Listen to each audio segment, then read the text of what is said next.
Hello there, my fellow Vault Dwellers and Wasteland Wanderers. What's up? It's Robbie with Open World Games, and we've got a brand new interview with the man himself, Todd Howard. He's going to be talking about such things as modding, customization, and settlement building, as well as crafting, of course.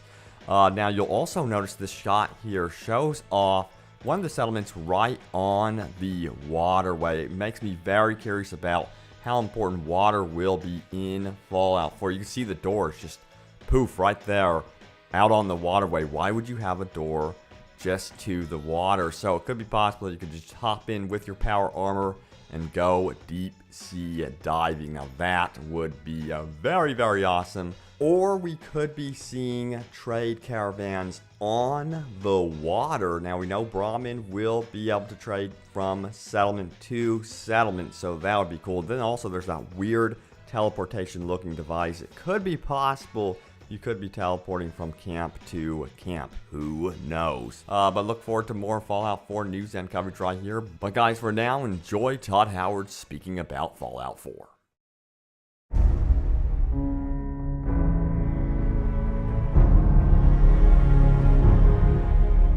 One of the other big additions to the game, building settlements. That was really, really cool. That was a big surprise to a lot of people. Let's take a little look at settlements in action. So we actually call this the workshop system. So this is building in your original neighborhood. We have a bunch of sites. And so, I think some of these videos, the fans are in as well need to pause and look what's on the screen, but you rip apart the world, and then you can build what you want. The inspirations here, I think, are pretty clear. Things like Minecraft and other things we like, and it's a really great fit for Fallout. We wanted to get in. Is there a way that within the game we can take this modding idea or tools we've had in the past and do something in game that the players can make their own without having to leave the game and do it in the creation kit or things like that. And it does fit into part of the fiction of part of the game. But it is optional. I love this.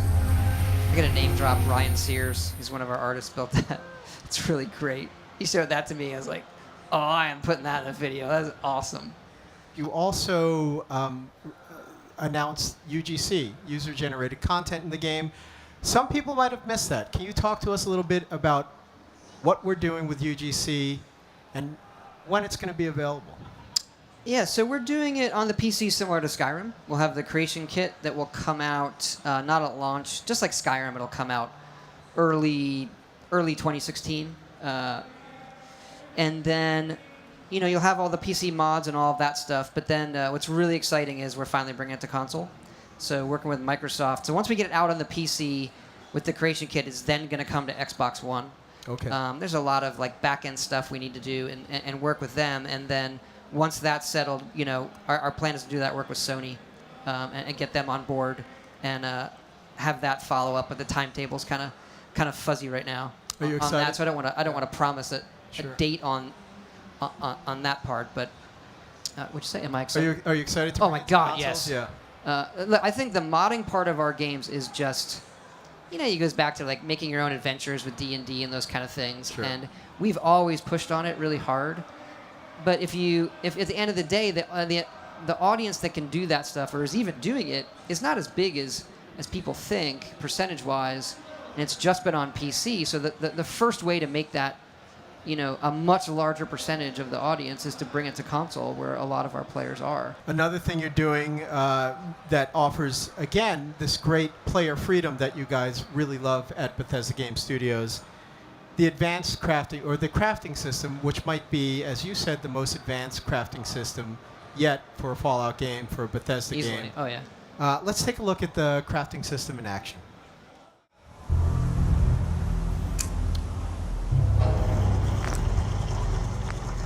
Todd, tell us, how does the crafting work, and why is it the most advanced crafting system you've ever offered the players? The main gist of it is that we have all this junk around the world. So it sort of started if you looked at alchemy in Skyrim, but imagine that was on everything. And so that stuff in the beginning of the game that you would just think is crap and laying around, you would then realize like, oh, I need the baby bottle because it has X.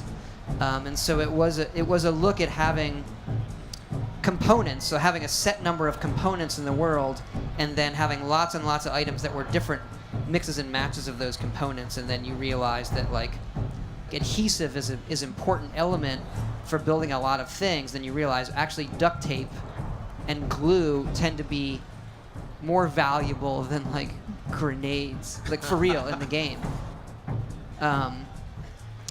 And so just by system, we tend to work and want to systemize things for a big world. Right. And the fact that the stuff breaks down to components, we then have the ability to add, you know, if we put this like a water bottle and the chairs and this and a television, and then we figure out what components it would have, and we're able to balance that on a massive scale instead of if the crafting system required specific items to craft, if that makes sense. So it does, and in essence, what you've done is ensure that almost every, or at least what I think, ensure that almost everything has a purpose in the game. Yeah, absolutely. Is that correct? Yes, and not everything has components. That's the better way of saying it. Okay. Yeah. But you won't be collecting junk and then it remains junk. Right. You don't There have will always anything be that some just sort of has like value. my only existence is I am worth 2 caps. Right. We have nothing like that. So it So- also causes this very interesting economy in the game where traditionally you would pick everything up and then just sell it. Mhm. And now you pick it up and you say, well, I can make this out of this, or I can make this out of this, or maybe I do want to sell it. And so we usually at this point of the project we're trying to balance the economy and get rid of, you know, all these money exploits. And it's at this point of the project we have very few, because most of the people on the team playing the game are hoarding all the crap to build with instead of selling it.